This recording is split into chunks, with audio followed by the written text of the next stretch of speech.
Bismillah, assalamualaikum warahmatullahi wabarakatuh. Alhamdulillah, assalatu wassalamu ala rasulillah wa ala alihi wa sahbihi wa sallama taslima. Kembali lagi kita duduk bermajlis ilmu, mendengarkan ayat-ayat Al-Quran Al-Karim beserta tafsir dan penjelasannya, agar kita bisa menggali makna-makna yang tersirat dari Al-Quran Al-Karim, yang itu akan sampai pada apa? Pada tadabbur wa tafahum, mentadabburi dan memahami ayat-ayat Al-Quran Al-Karim. Hari-hari terbaik untuk melakukan amalan soleh di dalamnya sudah berlalu, yaitu tanggal 1 hingga 10 Dzulhijjah. Akan tetapi seorang mukmin dia akan tetap bersemangat semasa hidup dia, maka dia akan terus beribadah kepada Allah, karena inilah yang diperintahkan oleh Allah. Allah berfirman, wa idza faragta fansab. Di surah apa itu kira-kira, Pak? Wa idza faragta fansab wa ila rabbika farghab. Ada yang tahu? Surah apa kira-kira itu? Apabila engkau selesai beribadah, maka bangkit lagi untuk beribadah berikutnya. Jangan pernah merasa, saya sudah, yang lain lagi. Saya sudah kemarin sholat, saya sudah kemarin kurban tahun lalu, yang lain lagi. Karena kita tidak tahu ibadah mana yang Allah terima. Apakah sedekah kita yang kemarin atau tahun lalu? Sujud kita yang mana yang Allah terima? Itu dirahasiakan oleh Allah Subhanahu wa taala. Yang Allah inginkan hanyalah kita terus-menerus dalam ketaatan, agar kita wala tamutunna illa wa antum muslimun. Agar engkau mati tetap dalam keadaan Islam, tetap dalam keadaan bertakwa. Wa'bud rabbaka hatta ya'tiyakal yakin. Beribadalah kepada Rabbmu hingga sesuatu yang meyakinkan, yaitu kematian, datang menghampirimu. Di antara cara agar kita bisa terus beribadah, Pak, yaitu dengan belajar ilmu agama. Belajar ilmu tafsir, ilmu-ilmu yang lain, karena ini nanti yang akan mengingatkan kita di saat kita lalai, di saat kita mulai malas-malasan, maka ilmu itu mengingatkan. Kalau teman-teman kita tidak mengingatkan, maka ilmu yang mengingatkan kita, kamu sudah belajar ini loh, kamu sudah tahu ini. Dia akan mengingatkan kita. Maka Rasulullah senantiasa memerintahkan kita, utlubul ilm, nuntut ilmulah terus menerus. Talabul ilmi faridah ala kulli muslimin. Karena kebutuhan kita terhadap ilmu itu lebih daripada daripada kebutuhan soal makan dan minum. Kalau kita nggak makan dan minum selama sepekan, mungkin Pak masih bisa bertahan. Tapi kalau sehari kita beribadah tanpa ilmu, maka pasti akan tersesat, akan jauh dari petunjuk. Nah, sekarang kita berada di surah Al-Qari'ah. Surah Al-Qari'ah. Jadi Qari'ah ini adalah salah satu nama hari kiamat, Pak. Banyak sekali nama hari kiamat, yang itu menceritakan kondisi dan keadaan ketika ditegakkan hari kiamat. Ada Al-Qari'ah, ada Al-Ghasyiyah, ada Al-Haqqah, As-Sakhah, At-Tamah. Ini menceritakan bagian-bagian kondisi manusia dan kejadian-kejadian pada waktu itu. Kapan terjadinya Al-Qari'ah, Al-Ghasyiyah, At-Tamah, Al-Haqqah? Wallahu a'lam. Hanya Allah yang mengetahuinya. Tidak diketahui oleh malaikat, nabi, rasul, tidak ada yang mengetahui makhluk dari kalangan apa? Makhluknya, Pak. Ketika Rasulullah ditanya oleh malaikat Jibril, "Akhbirni anis sa'ah," kabarkan kepadaku kapan hari kiamat. Maka kata Rasulullah, "Mal mas'ulu anha bi'a'lama minas sa'ili." Tidaklah yang ditanya tentangnya lebih mengetahui daripada yang bertanya. Kita sama-sama berdua nggak tahu. Ketika datang orang Badui bertanya kepada Rasulullah, "Mata sa'ah?" Kapan hari kiamat? Rasulullah nggak bisa menjawab, Pak, karena Rasulullah nggak punya ilmu tentang hal ini. Lantas Rasulullah balik lagi bertanya kepada Badui ini, "Ma'adattalaha?" Apa yang engkau persiapkan kalau hari kiamat itu terjadi?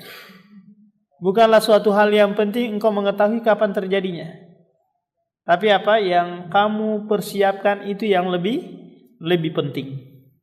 Kata si Badui ini, tidak ada yang aku siapkan kecuali hubbullahi wa rasuli, kecuali hanya cinta Allah dan cinta Rasulnya. Maka kata Rasulullah kepada Badui ini, "Anta ma'aman ahbabta." Engkau akan bersama dengan orang yang engkau cintai. Engkau cinta Allah dan Rasulnya, maka akan dikumpulkan di surga Firdaus. Lantas Anas bin Malik yang meriwayatkan hadis ini, Pak, berkata, "Fa ana uhibbun nabiyya wa Aba Bakrin wa Umar." Lantas aku mencintai Nabi, Abu Bakar dan Umar. Wa arju an aku nama'ahum bihubbi iyahum. Dan aku berharap Allah mengumpulkanku bersama mereka dengan sebab kecintaanku kepada mereka. Wa in lam a'mal bimisli a'malihim. Meskipun amalanku tidak setara dan sebanding dengan amalan mereka. Ini bukti kecintaan seseorang yang menyebabkan dia digabungkan dengan orang yang dia cintai. Tapi sebaliknya, Pak, kalau anak-anak kita, istri kita cintanya kepada artis-artis Korea, pemain-pemain bola yang kafir itu, Ronaldo kah, Lionel Messi kah, yang dia bukan muslim, maka mereka akan dikumpulkan juga bersama. Kenapa? Karena kecintaan mereka yang membuat cara berpakaian, cara potongan rambut, cara jalannya mengikuti orang yang dia cintai. Anta ma'aman ahbabtah. Engkau akan bersama dengan orang yang engkau cintai. Maka seorang mukmin cinta Allah, cinta Rasul, cinta para sahabat dan orang-orang yang soleh. Jadi al-qari apa? Maknanya adalah, secara bahasa ini adalah torkul bab, mengetuk pintu. Apa kaitannya dengan hari kiamat? Ketika datang hari kiamat ini akan mengetuk hati setiap manusia yang hidup pada waktu itu, membuat gelisah dan penuh ketakutan. Siapa mereka ini? Tentunya adalah syiraru an-nas, seburuk-buruk manusia. Karena orang mukmin sudah diwafatkan sebelum ditegakkan hari kiamat. Orang mukmin diwafatkan ketika Allah mengutus angin mencabut setiap nyawa-nyawa orang beriman. La taqumu sa'a hatta, tidaklah ditegakkan hari kiamat, kata Rasulullah, kecuali yang tersisa adalah syirarun nas, seburuk-buruk manusia. Tidak lagi mengenal sholat, azan dan yang lainnya. Tidak ada lagi kebaikan, Pak. Nah, di situ terjadi hari kiamat. Adapun kalau sekiranya dukun mengabarkan bahwa akan terjadi hari kiamat nanti bulan 2012, tahun 2012, bulan 12, tanggal 12, seperti pernah terjadi itu, Pak, ya. Jam 12, pokoknya 12 semuanya, sampai dibuatkan film gitu. Ternyata tidak terjadi. Tidak terjadi. Kalau dia mengaku dukun yang paling sakti yang nggak pernah meleset, apa yang dia kabarkan pasti meleset kalau dia mengabarkan tentang hari kiamat. Jadi Al-Qari'ah itu ada dua tempat nanti Pak terjadinya, dua keadaan. Keadaan yang pertama ketika tiupan sangkakala yang pertama. Terjadi apa? Qur'ah, ketakutan dan kegelisahan dari manusia yang ada pada waktu itu. Paham? Ini tiupan sangkakala. Yang ulama kita menggambarkan bahwa sangkakala itu seperti tanduk binatang bentuknya Pak. Yang besar dan luasnya seluas langit dan bumi. Yang ditiup oleh malaikat Israfil, yang dia adalah salah satu malaikat yang memikul arsy. Nah ini yang meniup tiupan sangkakala yang pertama. Maka semuanya akan hancur, semuanya akan mati.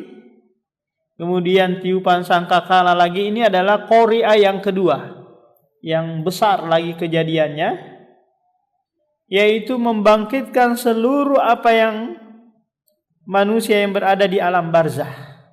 Wa idza bu'sira ma fil kubur. Apabila dibangkitkan apa yang ada di dalam kubur. Maka pertanyaannya Pak, yang mana lebih banyak? Orang yang hidup atau orang yang sudah mati? Kira-kira orang yang masih hidup ketika ditegakkan hari kiamat atau orang yang sudah mati? Maka yang tentu yang sudah mati. Kalau sekarang yang hidup ini miliaran jumlahnya, maka orang yang sudah mati dari sejak Nabi Adam hingga sekarang itu jumlahnya mungkin triliunan, bahkan lebih. Kita nggak tahu berapa jumlahnya.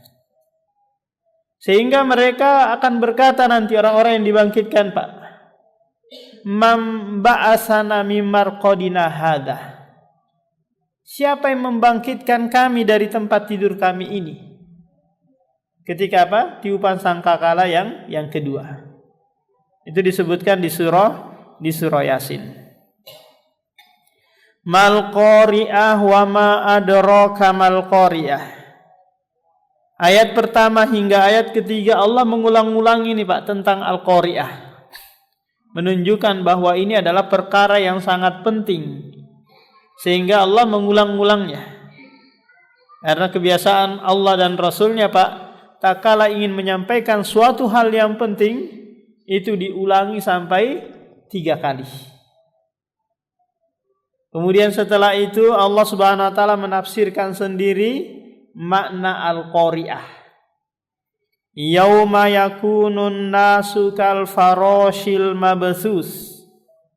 Hari di mana manusia yang hidup pada waktu itu seperti farash. Farash itu adalah jarot, laron-laron itu Pak, yang terbang di sekitar lampu. Coba kita perhatikan Pak, laron itu yang dia terbang ke sana kemari kan semeraut ya. Ada yang saling tabrakan kemudian jatuh. Kemudian enggak jelas arahnya kemana. Beda kalau burung terbang kan dia terbang terarah. Dikomandoi oleh satu burung gitu dia terarah terbangnya. Tapi laron ini carut marut, enggak jelas. Beginilah kondisi manusia ketika ditegakkan hari kiamat. Kebingungan mau kemana ini? Bayangkan Pak kemarin itu tak kala terjadi tsunami di Palu. Jadi sebelum tsunami terjadi itu pertama apa? Goncangan dulu kan Pak ya. Mereka menceritakan kami mau lari saja itu larinya di tempat.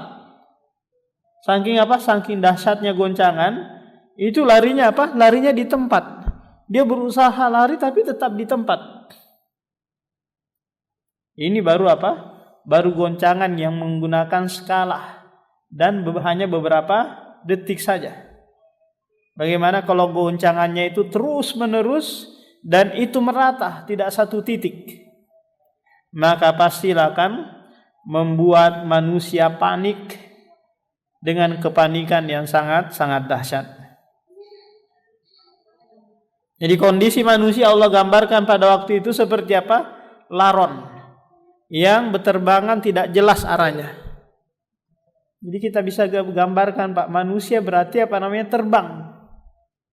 Ya, terbang ditiup angin ke sana kemari, nggak entah kemana, atau berjalan tapi jalannya kebingungan mau kemana arahnya untuk menyelamatkan diri. Ini kondisi yang pertama. Kondisi yang kedua, wa takunul jibalu kal ihnil manfush. Dan gunung-gunung pada waktu itu seperti bulu yang berterbangan. Yuk, kita bisa bayangkan Pak, gunung saja yang tertancap kokoh, yang menahan goncangan bumi, ketika itu dia dicabut, kemudian diterbangkan layaknya debu, layaknya bulu yang ditiup angin. Ini gunung, apalagi manusia Pak, apalagi pohon, apalagi benda-benda yang lain. Maka pantaslah kejadiannya sangat apa? Sangat dahsyat. Kalau gunung saja seperti ini adanya, maka lebih layak lagi manusia, benda-benda yang lebih kecil daripada gunung. Kalau di Balikpapan ini ada gunung nggak Pak? Nggak ada, yang ada bukit ya. Ada Bukit Cinta, ada bukit-bukit. Dia kecil ya. Kalau di Jawa ada gunung. Gunung Merapi, gunung-gunung banyak di Jawa. Dan biasanya kalau daerah yang di sana ada gunung Pak, maka di bawahnya itu datar. Di bawahnya apa? Subur dan datar. Nah, kalau dia tanah yang berbukit-bukit saja, biasanya kurang didapati daerah yang terhampar datar gitu. Fa amma man sakulat mawazinuhu fahuwa fi isyatir radiyah. Adapun orang yang berat timbangan kebaikannya, ini nanti kejadiannya di padang mahsyar. Setelah hisab, ya setelah perhitungan amalan, kemudian manusia akan ditimbang amalannya. Hanya saja para ulama berselisih Pak, apa yang ditimbang ini? Apakah orangnya, ataukah catatan amalannya, ataukah amalannya itu sendiri?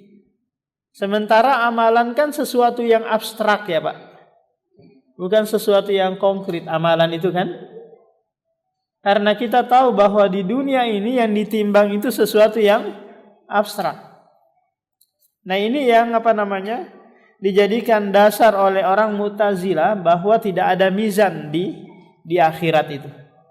Itu hanya majas saja, ini cerita saja, nggak ada hakikatnya.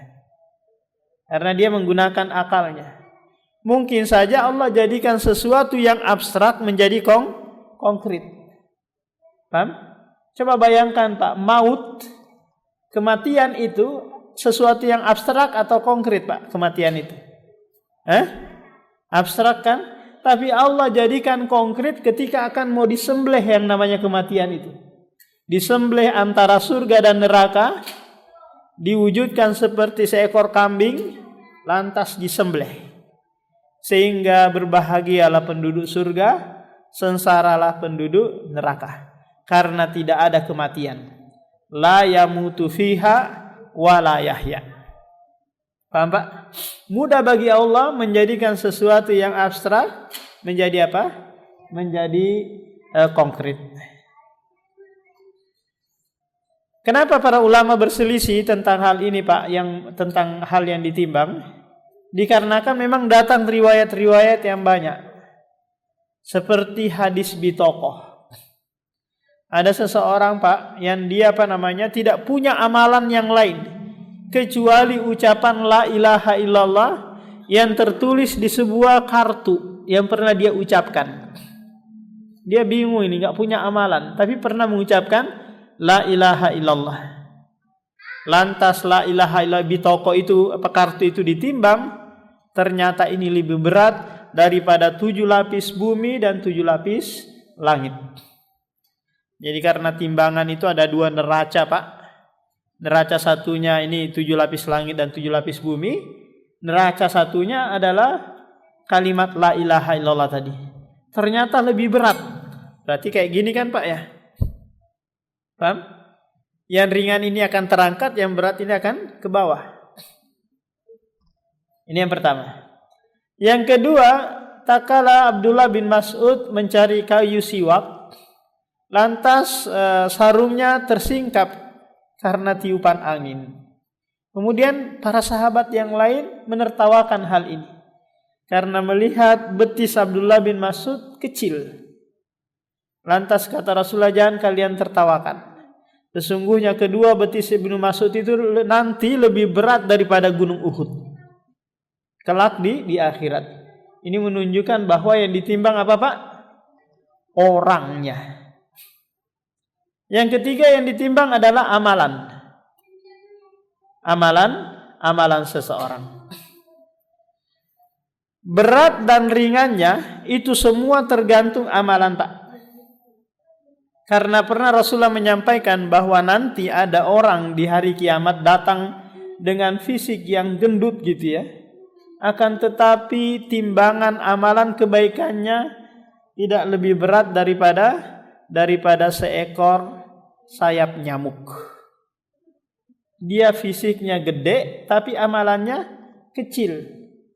Amalannya sedikit, ringan. Ini menunjukkan bahwa penentu berat dan buruknya itu kembali kepada amalan kita di dunia. Fa amma man saqulat mawazinuhu, adapun orang yang berat timbangan amalan kebaikannya, fahuwa fi isyati radiyah, maka dia berada pada kehidupan yang diridhoi. Kehidupan yang diridhoi. Di mana Pak? Tentunya di dalam surga. Ini kalau yang lebih berat. Yang jadi masalah Pak, kalau sekiranya 50-50, 50-50, amalan kebaikannya 50, amalan keburukannya 50. Bingung nih, mau masukin di mana nih? Paham? Keburukan 50, kebaikan 50. Enggak ada yang lebih berat. Maka ini butuh syafaat. Butuh orang ketiga yang meminta kepada Allah agar orang ini dimasukkan ke dalam surga. Nah, asy-syafi, orang yang memberikan syafaat di sini nanti umum Pak. Orang mukmin boleh, Rasul boleh, Nabi boleh, memintakan kepada Allah Subhanahu wa taala agar dimasukkan ke dalam surga.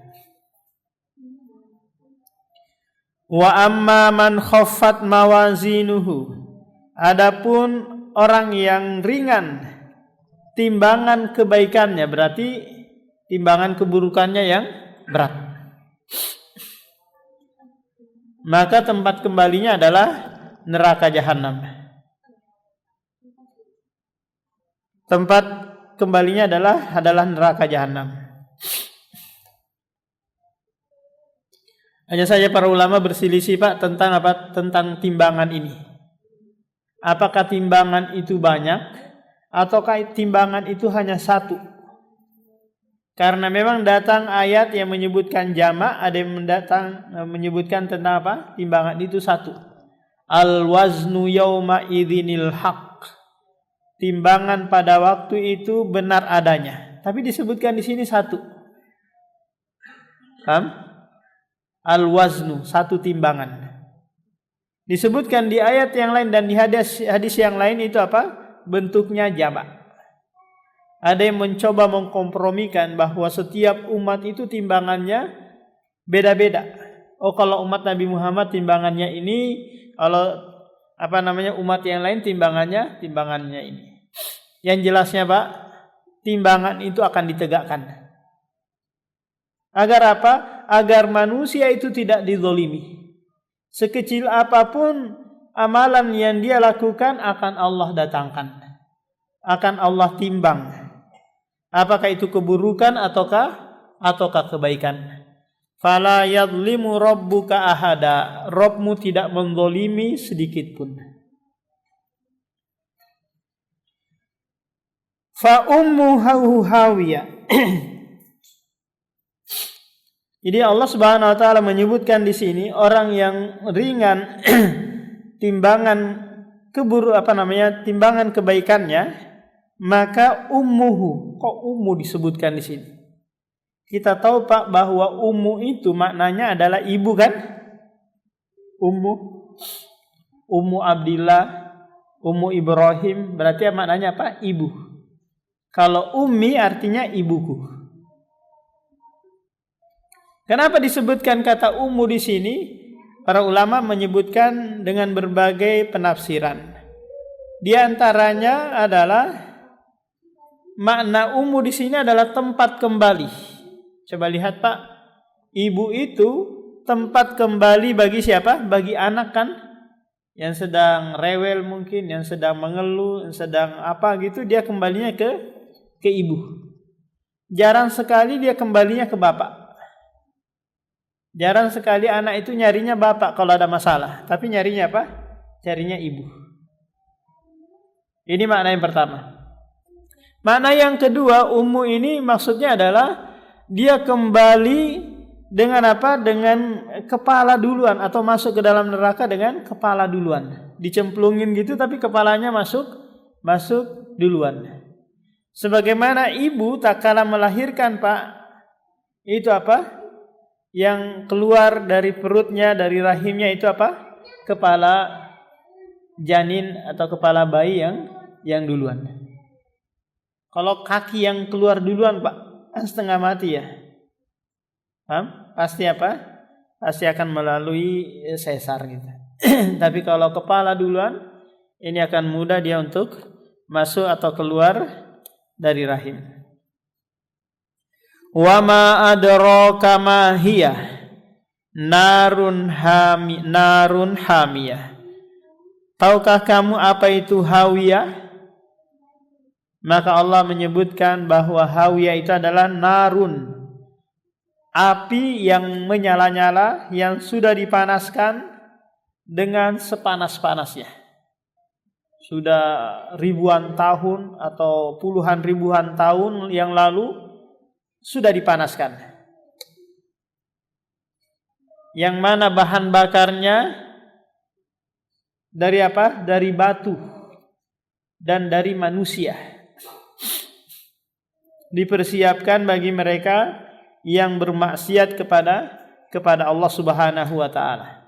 Apakah ahlul kitabnya ataukah pelaku maksiat dari kalangan muslimin, dimasukin ke dalam neraka jahanam. Cuma saja orang mukmin yang dimasukkan ke dalam neraka suatu saat nanti Pak akan dikeluarkan. Mereka disiksa sesuai dengan kadar kesalahan dan dosa yang dilakukan di dunia. Nah, ketika mereka dikeluarkan dari neraka jahanam, itu dalam bentuk arang, seperti arang Pak, hangus karena terbakar. Kemudian dicemplungin ke sungai kehidupan, namanya Bi'rul Hayah, sungai kehidupan yang berada di depan surga. Kemudian mereka tumbuh lagi sebagaimana wujudnya semula. Kemudian dimasukkan ke dalam surga. Cuma ada yang terakhir nanti Pak. Pemuda yang terakhir dimasukkan ke dalam surga yang dia kebingungan.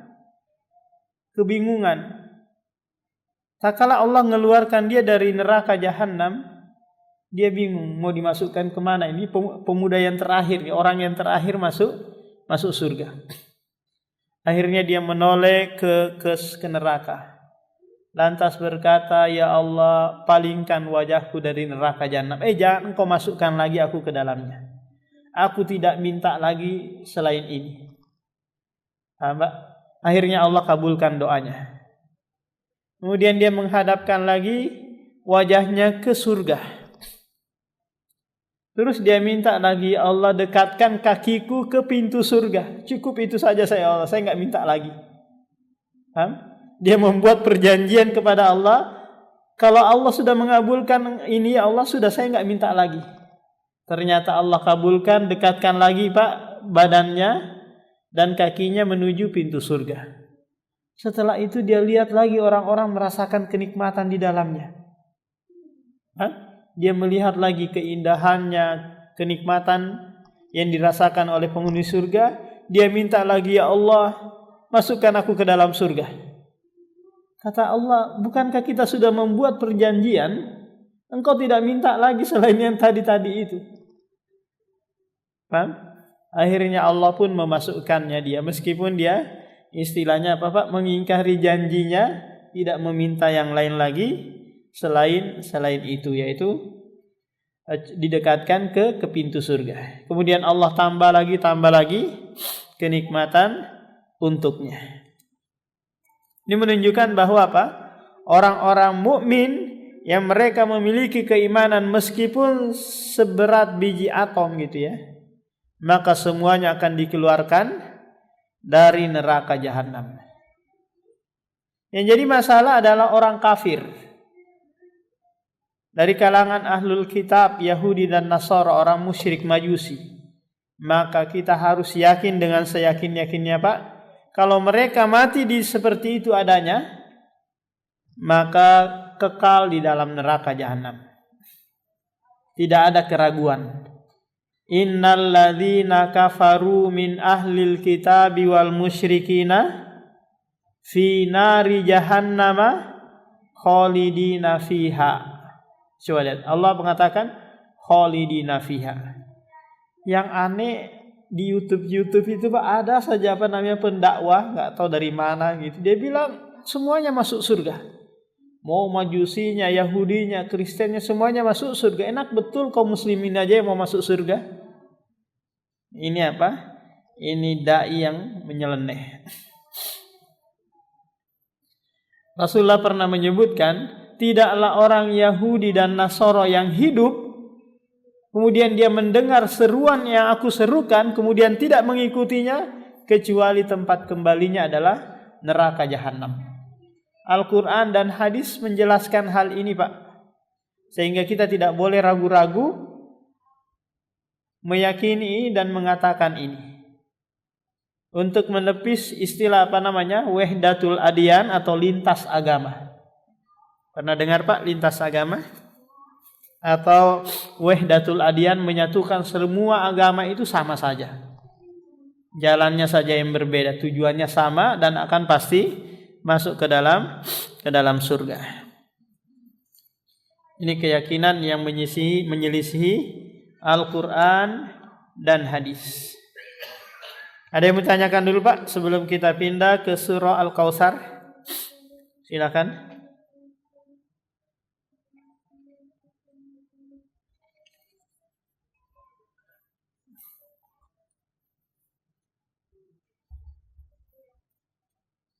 Nah, kita masuk ke surah Al-Kautsar. Ini masih bercerita tentang surah Al-Kautsar ini adalah surah Makkiyah juga,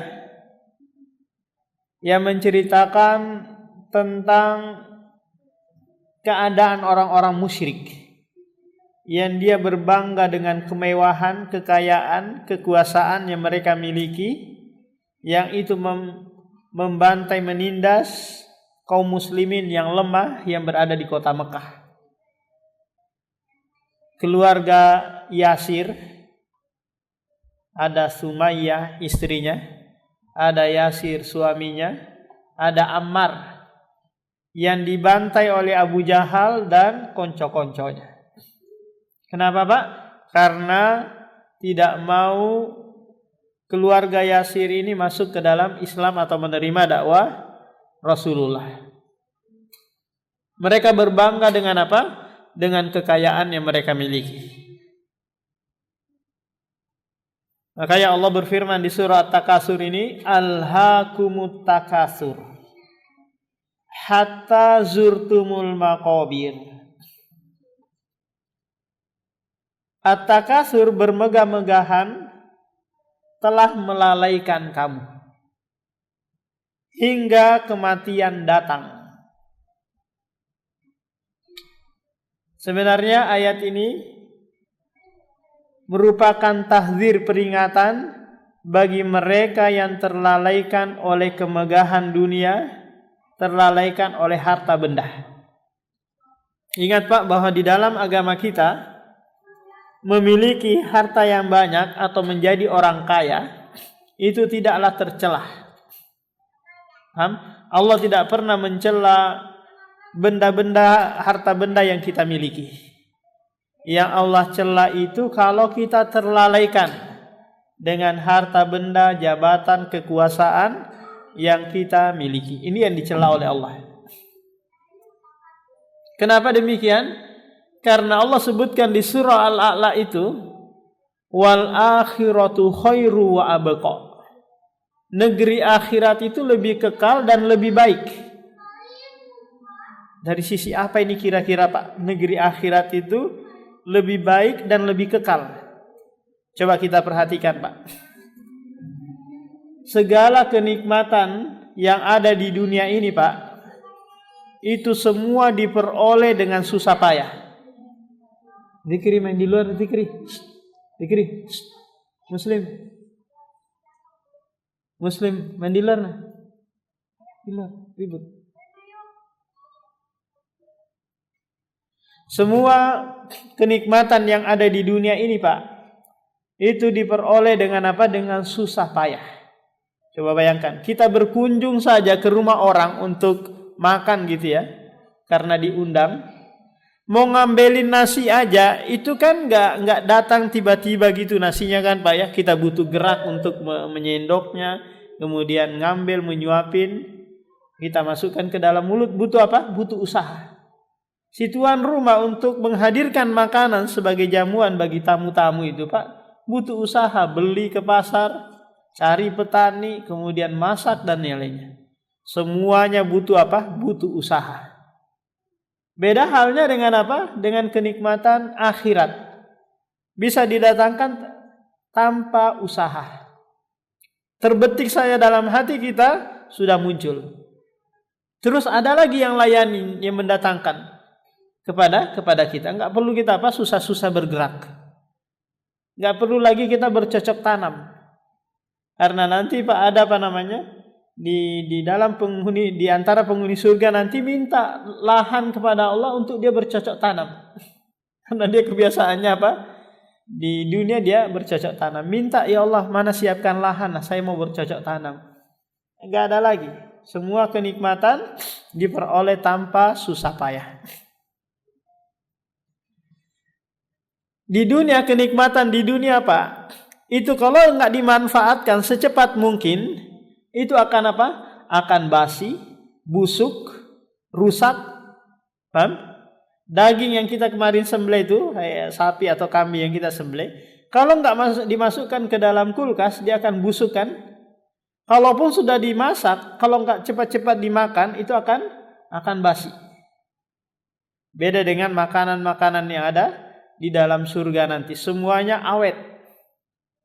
Semuanya awet, tanpa pengawet pun tetap apa? Tetap awet dan segar, enak dinikmati bagi penghuni surga. Paham? Ini bedanya dengan apa? Dengan dunia dan akhirat. Jadi alhaakumut takatsur, bermegah-megahan, bermewah-mewahan yang menyebabkan kalian lalai. Ini yang tercela. Lalai dari mengingat Allah, lalai dari ibadah, lalai dari ketaatan kepada Allah Subhanahu wa taala. Hatta zurtumul maqabir, hingga kalian mengunjungi kuburan.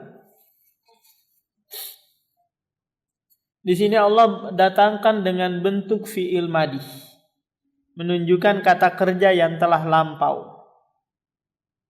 Hingga kalian berkunjung, telah berkunjung ke kuburan. Ini maknanya Pak. Mengunjungi kuburan atau masuk ke dalam kuburan itu suatu hal yang pasti. Paham? Tapi mengunjungi teman, kerabat itu belum tentu. Tapi mengunjungi kuburan itu sudah apa Pak? Sudah pasti adanya. Jadi kata ziarah, Ziarah ya, dari kata zaro yazuru, ziarah. Ini maknanya secara asal Pak adalah mengunjungi selain keluarga. Mengunjungi apa? Selain keluarga. Apakah itu teman kerja, teman kajian, teman lama gitu, kita kunjungi, namanya apa? Ziarah. Tapi kalau Indonesia sudah mengkhususkan kata ziarah ini untuk apa Pak? Ziarah kubur. Paham? Nah kalau sekiranya berkunjung kepada keluarga atau sanak kerabat gitu, namanya silaturahmi. Paham? Silaturahmi. Dan kedua-duanya mendapatkan keutamaan. Silaturahmika atau ziarahka mendapatkan keutamaan. Nah, kalau ada seorang yang itu Pak mau mengunjungi temannya di kampung yang lain, kemudian Allah mengutus malaikat untuk menguji apa tujuan dia berkunjung ke temannya ke kampung lain, ke kampung sebelah tersebut. Ditanyalah sama malaikat ini, apa tujuanmu ke sana? Apakah ada dunia yang engkau akan peroleh? Maka kata orang ini, tidak ada, kecuali karena kecintaanku kepadanya. Maka malaikat ini menjawab bahwa engkau berkunjung ke sana ke temanmu itu dengan dasar ini, maka Allah Subhanahu wa taala mencintaimu. Belum lagi akan apa? Akan ditambah rezekinya, dilapangkan rezekinya, dipanjangkan umurnya. Coba Pak, tak kala kita berkunjung, ya kan? Minimal yang akan diberikan kepada kita sebagai tamu apa? Air putih kan? Atau yang manis-manis sedikit, ada sirup gitu, atau ada jus. Ini yang kita akan dapati. Dan ini kita tidak dapati kalau tidak apa namanya Pak? Kalau tidak berkunjung. Kita buat jadwal mungkin, oh hari ini ke rumah Pak Bakhtiar, oh hari ini ke rumah Pak RT, oh hari ini. Akhirnya apa? Setiap hari kita mendapatkan rezeki. Paham? Setiap hari mendapatkan rezeki dari Allah, sekaligus dipanjangkan umur kita. Tapi tentunya apa Pak? Beradab. Jangan tiba-tiba nyelonong gitu saja, Assalamualaikum, langsung masuk. Padahal si tuan rumah belum tentu siap menerima tamu di hari ini, di waktu ini. Jadi kalau mau, izin terlebih dahulu. Pak, boleh nggak saya ke rumahnya? Kalau si tuan rumah mengatakan boleh, maka si tuan rumah jangan repot-repot. Paham? Jangan memberatkan diri. Oh, saya harus siapkan kambing guling ini. Menyiapkan makanan enak dan yang lainnya, enggak perlu. Sekedarnya saja. Beda kalau di Yaman, Pak. Di Yaman itu penduduk Yamannya terkenal dengan apa? Ikramu duyuf, memuliakan tamu. Jadi ketika ada yang berkunjung itu, maka istrinya langsung tanpa disuruh ke belakang nyembelih seekor kambing. Dia sembelih sendiri, Pak. Dia kulitin sendiri, kemudian dia masak sendiri. Ini istri-istri apa? Orang Yaman. Kalau kita kan panggilin jagal dulu, panggilin tukang ngulitin dulu, enggak, dia ngulitin sendiri. Kemudian tiba-tiba saja langsung dihidangkan nasi kembuli plus daging kambingnya. Belum lagi kalau kita berkunjung ke kebun-kebun mereka, karena rata-rata mereka ini petani, Pak. Petani. Maka dia infokan, oh Burhanuddin, ini pohon-pohon, berapa pohon ini buat kamu, yang ambil saja jeruknya, ambil saja buah mangganya, aku ada atau tidak ada, silakan dipetik. Nah itu. Orang-orang Yaman terkenal dengan kedermawanannya dan ikramud duyuf, memuliakan tamu. Demikian Pak, karena waktu sudah masuk. Subhanakallah bihamdik, asyhadu an la ilaha illa anta, astaghfiruka wa atubu ilaik.